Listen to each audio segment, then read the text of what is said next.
Have you ever stopped to think about how your body actually works? It's not magic, it's logistics. Yeah, seriously. There's this incredible non-stop delivery service running inside you 24/7 just to keep you going. And that service? That's your cardiovascular system. So how about we follow that river of life on its journey? We're going to travel through the superhighways and the tiny little back roads of this whole internal network to see just how it pulls off its mission second by second. All right, first things first. To understand the system, we need to get a handle on the cargo and the roads. We're talking, of course, about your blood and the huge, sprawling network of vessels that carries it literally everywhere it needs to go. Okay, let's start with the blood itself. You might think it's just, red liquid, but it's way more than that. It's actually a specialized tissue.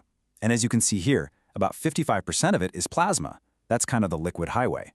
The other 45%? Well, those are the formed elements, the actual vehicles doing all the heavy lifting. And wow, what amazing vehicles they are. You've got your red blood cells. Think of them as the dedicated oxygen couriers using this special protein called hemoglobin to make all the deliveries. Then you've got the white blood cells. That's your immune system's personal security detail. And finally, platelets. They're the emergency repair crew, the first responders who rush to the scene to stop any leaks. Pretty cool, right? Okay, so what about the roads themselves? The whole system really has two main types. You have arteries. These are the high-pressure superhighways carrying blood away from the heart. They have these thick, muscular walls built to handle all that force. Then you have the veins. They're the low-pressure return routes, bringing blood back to the heart. They've even got these really clever one-way valves to make sure traffic doesn't start flowing backward. And where do all those highways lead? Well, they lead right here to the final destination, the capillaries. These are microscopic little side streets, so incredibly narrow that blood cells have to line up single file just to get through. This is where the real magic happens, where the actual delivery of oxygen and nutrients gets dropped off to every single cell in your body. So what's powering this entire, massive delivery service? It's one relentless, absolutely incredible engine, the heart. This is the central pump that never, ever takes a day off. You know, every single heartbeat is this beautifully choreographed four-step dance. First, the atria. Those are the small upper chambers. They give a little squeeze just to top off the ventricles right below them. Then, bam! The powerful ventricles contract, pushing blood out to the lungs and the rest of the body. After that big push, the ventricles relax, and then finally, the atria relax and start to refill, getting all ready for the next beat. It's like a rhythm. Squeeze, squeeze, relax, relax.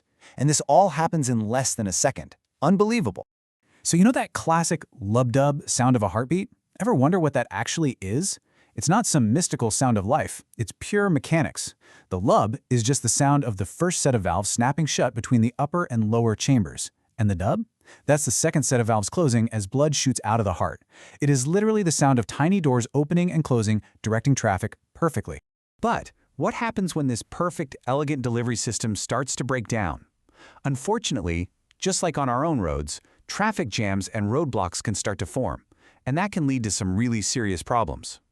Okay, so you might hear these two terms thrown around and get them mixed up. Let's clear it up.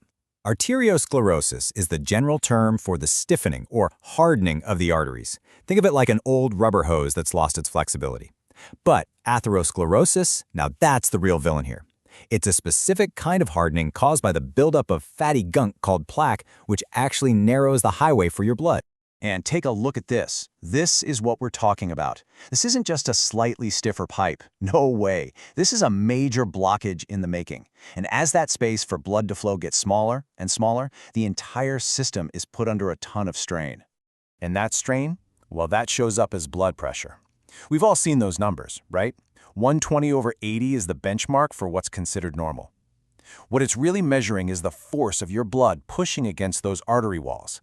The first number is when the heart beats, and the second is when it rests between beats.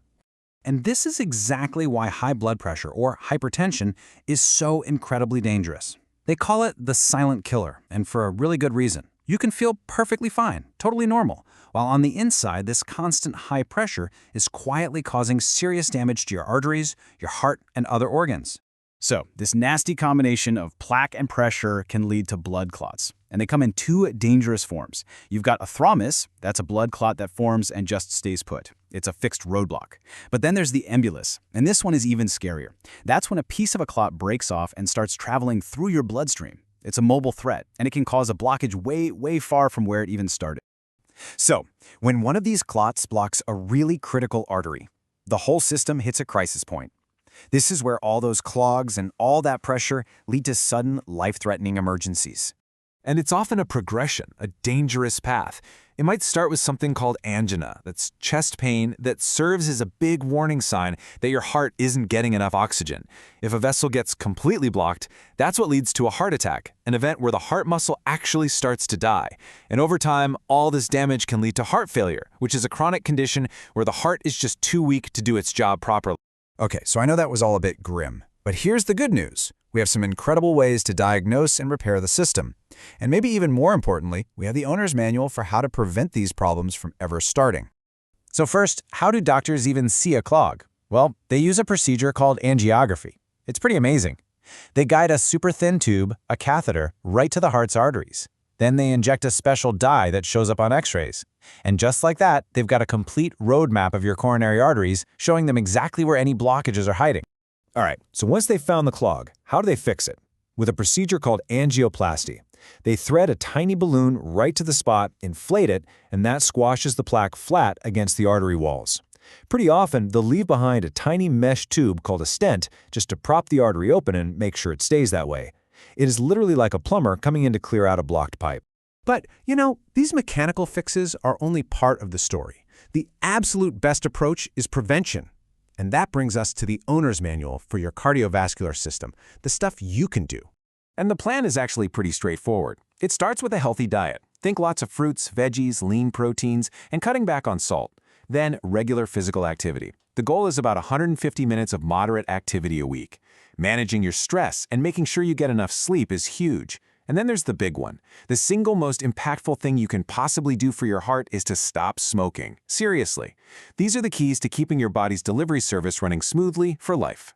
Think about it. Your heart is going to beat over 2.5 billion times in your lifetime. That's the incredible job it does for you, day in, day out, without you even asking. So the only real question left is, what will you do for it?